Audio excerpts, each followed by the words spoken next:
குருவே நம்ம தந்தையே நம்ம. இன்னைக்கு நம்ம முத்திரை பயிற்சியில விண்ணக படிக்கட்டு முத்திரை பயிற்சி வந்து பண்ண போறோம். இந்த விண்ணக முத்திரை படிக்கட்டு பயிற்சி எப்படி பண்றதுன்னா, நம்மளுடைய 2 கைகள்லையுமே ஒவ்வொரு வரலாம் அப்படி நினைச்சிட்டு வரணும். ஃபர்ஸ்ட் வந்து பாத்தீங்கன்னா கட்டவரல் மேல ஒரு கட்டவரல் மேல ஒரு கட்டவரல் வச்சுக்கணும். அதுக்கப்புறமா வந்து பாத்தீங்கன்னா ஆள்காட்டி மேல ஆள்காட்டி விரல், அப்புறம் நடுவரல், மோதிரவரல் மேல மோதிரவரல் வச்சுட்டு இப்படி சுண்டுவரல் நீட்டிக்கணும். நீட்டி வச்சுக்கிறது. இது வந்து விண்ணக படிக்கட்டு பயிற்சின்னு அர்த்தம். இது எப்படின்னா, எவ்வளவு தூரத்துக்கு நம்ம இந்த வானகம், அதாவது வானகம் விண்ணகம்ங்கும் போது இந்த பிரபஞ்சத்துல எவ்வளவு தூரத்துக்கு நம்ம உயரத்துக்கு போறோமோ அவ்வளவுக்கு அவ்வளவு வந்து பாத்தீங்கன்னா ஆத்மா வந்து நம்ம கூட ரொம்ப கனெக்ஷனா இருக்கும். அந்த ஆத்மாவுடைய பலம் அப்படிங்கிறது நமக்குள்ள அதிகமாகும் போது, பிரபஞ்ச சக்தி ஆற்றல் அதிகமாகும் போது நம்முடைய மூளைத்திறன் செயல்பாடு மற்றும் நரம்பு மண்டல செயல்பாடு இதெல்லாம் வந்து சிறப்பா இருக்க சொல்லுவாங்க. இந்த முத்திரை வந்து மணிப்பூரக சக்கரத்தை இயக்கும்.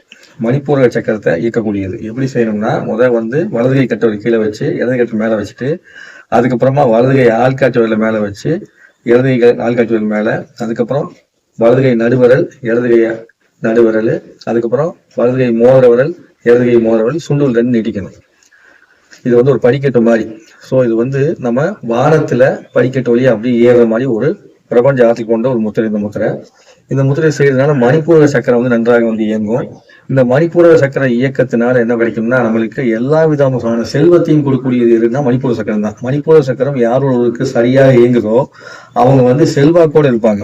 அப்படி செல்வத்தை அருளக்கூடிய ஒரு சக்தி வாய்ந்த ஒரு முத்திரையாகவும் இந்த மணிப்பூர சக்கர முத்திரை வந்து செயல்படும். ஸோ இந்த மணிப்பூர சக்கர முத்திரை அப்படிங்கிறதுக்கு முன்னாடி இது என்ன சொல்றாங்கன்னா, விண்ணக படிக்கட்டு முத்திரை. விண்ணக படி. சிலருக்கு உடம்புல வந்து ரொம்ப நரம்பு பிரச்சனை இருந்துச்சுன்னா அதை செய்யறது கஷ்டமா இருக்கும். ஆரம்ப நிலையில போக போக செய்ய நல்லா இருக்கும். சரிங்களா? எப்படி சில ஏறுற மாதிரி அப்படியே கண்களை மூடி மெதுவா நீங்க வந்து அப்படியே ஃபீல் பண்ணி கைகளை வச்சுட்டு உட்காந்துருக்கணும்.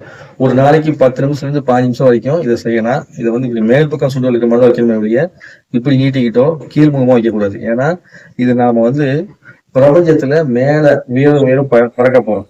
இந்த நீர் தத்துவ பூதம் வந்து மேல என்னன்னா ஈர்ப்பு சக்தின்னு அர்த்தம். ஈரப்பதத்திற்கு எப்போதும் ஈர்ப்பு சக்தி இருக்குது. அதனாலதான் இந்த நீர் பூதமாக சுண்டுவரில் வந்து ஒரு ஆண்டனா மாதிரி நம்ம நீட்டி வச்சுட்டு மீதி 4 வரலையும் இப்படி போட்டு வச்சுக்கிறோம். ஸோ இந்த முத்திரை செய்வதனால வரக்கூடிய பலன்கள் அப்படிங்கிறது மனச்சோர்வு நீங்கும், மணிப்பூரக சக்கரத்தை இயக்கும், நரம்பு மண்டலத்தை சீர்படுத்த தொடங்கும், நம்மளுடைய பிரபஞ்ச ஆற்றலை அதிகப்படுத்தக்கூடிய வேலையை வந்து இந்த முத்திரை வந்து செய்து கொடுக்கும். ஸோ இப்பேற்பட்ட நல்ல பலன்களை உடைய இந்த முத்திரையை தினம் 10 நிமிஷம் இருந்து 15 நிமிஷம் செய்யலாம். உங்களால வந்து 40 நிமிஷம் செய்ய முடியாது கூட தியானத்தில் உட்காந்து செய்யலாம், செஞ்சுக்கலாம். தவறுன்னு கிடையாது. எப்போதுமே எந்த முத்திரையை நீங்க செய்யறதா இருந்தாலுமே முதல்ல வந்து நீங்க ஆத்மஞ்சலி முத்திரை செஞ்சுக்கணும். அதுக்கு நன்றி சொல்லிட்டு அதுக்கப்புறம் முத்திரையை முடிச்சதுக்கு அப்புறமா நீங்க வந்து மறக்காம ஒரு டம்ளர் தண்ணியோ அல்லது ஜூஸோ நிச்சயமா வந்து குடிக்கணும். மறந்துடாதீங்க. அப்பதான் அந்த சக்தி நிலைப்பாடு நம்ம உடம்புக்குள்ள வந்து வேலை செய்ய தொடங்கும். சரிங்களா?